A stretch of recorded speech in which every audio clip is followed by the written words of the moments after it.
So listen, let me tell you something.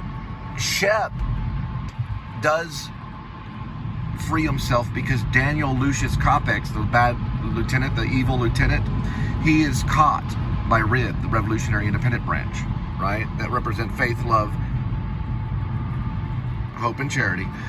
Now listen, he's caught, but they realize that Daniel did it, set him up with a mask and everything, and was driving around his cruiser, acting as if he was him, because he gave him a sleeping pill and then was able to mask his face.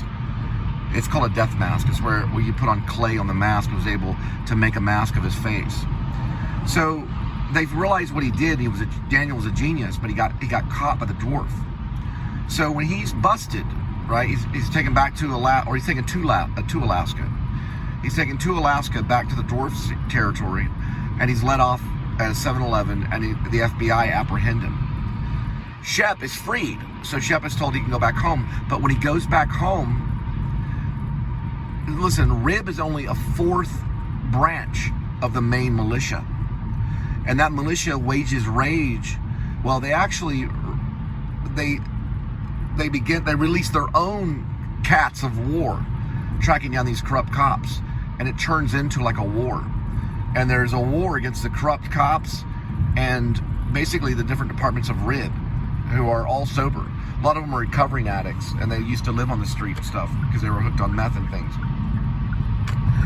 So all of that is in line for a final like Armageddon between the corrupt cops, and it's total chaos when Shep returns back from Alaska. Even though he's free, he goes into a war. And what does he still have? His cruiser and everything. And some of his buddies are being knocked off. And that's all the RIB series. And that's when the dwarf gets into time travel, because it turns into a time travel movie. Dog Night Out is the code for the killing of all the cops. Now, Dash, Shepherds of Alaska, that's a part of the series. That's a part of one of the books, right? The novel deals with the dwarf like time traveling, right? He time travels. And he begins to investigate things like the death of Christ. He investigates if it's real. And he goes back and sees that it was real. He becomes this major Christian for RIB.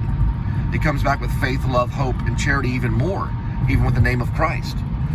Because he's kind of, he's not a complete believer until he time travels. He's like the doubting Thomas. He has to time travel, actually time travel to see the crucifixion, which is constantly happening. He goes back to see Paul, Apostle Paul. He even goes back to the time of the dinosaurs, seeing that man lived with the dinosaurs. He travels through time and space to have proof, so when he comes back, he can strengthen RIB. He does that with the any theory, which is dm cubed times the speed of light squared compound, so it's conjuncted to dm cubed. Dm stands for dark matter, cubed, dark mass, cubed times mass and the speed of light squared. And it's interchangeable, and he learns through that the time travel. Is that a real theory of time travel? Yeah, it actually is. It's a theory in time travel. It's a real theory. It's a philosophical theory that we can go through this crack between dark matter, right, which is basically dark mass, and we go through this crack that's separation between light and dark matter. It's like a gap in between existence. That's what the non-existence theory is, which is also new energy. There's energy there. And when he goes there, the computer recreates that time and hooks on to time, and he can be there in that time and space. The computer actually regenerates it. Kind of like they do on Star Trek whenever they regenerate through their DNA. Or that's a theory that they do. But they go into this new time, and there's this new energy there, and they can explore and see and witness things. It leads to time travel. But it starts off hinting at corruption, or it starts off showing corruption with the serial killer that's actually pretending to be a cop. He's not a real cop anymore. He was fired from NYPD. He hacked his way into the department. So he just shows it, he just has his badge. He makes his badge with his 3D printer at home. He's got more than one home. He lives on the 35th floor of the tower in Fort Worth.